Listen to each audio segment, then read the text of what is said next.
Bien, je vous fais une petite vidéo pour vous expliquer un peu ce que je fais et pour vous expliquer l'offre en fait que j'ai proposée la semaine dernière parce que j'ai pas mal de questions et ça va me permettre d'être claire, précise et concise, chose qui ne sera pas de trop, n'est-ce pas? Alors, donc je fais les séances par téléphone. Pourquoi par téléphone? Parce qu'il y a beaucoup plus de lâcher prise de la personne. Le lâcher prise, c'est quelque chose d'essentiel en sophrologie. Le visio, il y a quelque chose d'inconfortable, donc j'ai laissé tomber. Par téléphone, il y a quelque chose de magique. Voilà. C'est juste génial en fait de le faire par téléphone. Donc voilà pourquoi je le fais par téléphone. Après, j'utilise des techniques de sophrologie. La sophrologie, c'est quoi? La sophrologie, c'est de la méditation active. Donc vous êtes dans un état méditatif en faisant des choses. C'est-à-dire que vous allez soit faire des mouvements corporels pour avoir conscience du corps, soit vous allez faire de la visualisation ou de l'imagination. Pourquoi faire de la visualisation et de l'imagination? Parce que le cerveau est résistant au changement. Il n'aime pas le changement. Donc il va vous trouver mille et une excuses en fait pour ne pas atteindre votre objectif, pour ne pas faire ce qu'il y a à faire. Parce que dès qu'il y a changement, c'est compliqué pour lui. Donc le fait d'utiliser la visualisation et l'imagination, ça lui permet de se dire ok, d'avoir moins peur, de lâcher du lest en fait sur cette résistance-là. Et pourquoi on utilise des mouvements corporels en sophrologie?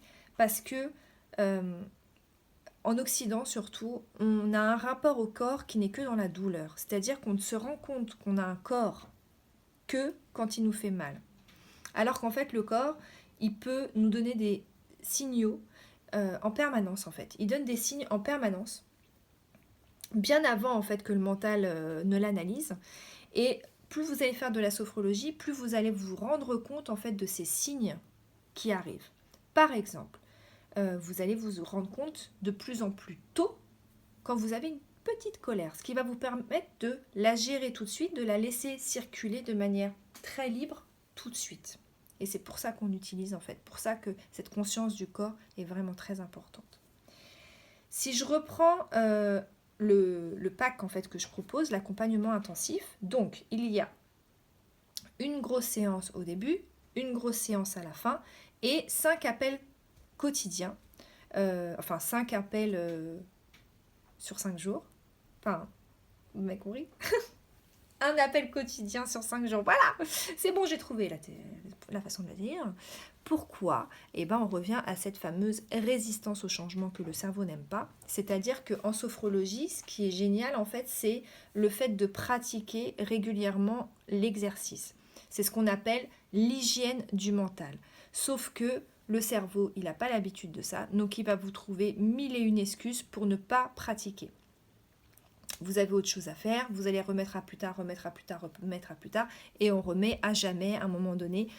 Voilà, c'est comme ça, c'est la façon dont le cerveau fonctionne. Donc le fait d'être obligé, entre guillemets, pendant une semaine à avoir ce rendez-vous avec vous-même, à avoir ce rendez-vous pour vous, avoir cette hygiène du mental, votre cerveau va se rendre compte que c'est super cool en fait de faire ça et que c'est hyper bénéfique. Et donc, au bout d'une semaine, en fait, ce sera quelque chose que vous aurez envie de faire, que vous aurez envie de continuer de faire. Voilà. J'espère que j'ai été le plus précise possible, le plus concise possible. N'hésitez pas à m'envoyer des petits messages et tout ça.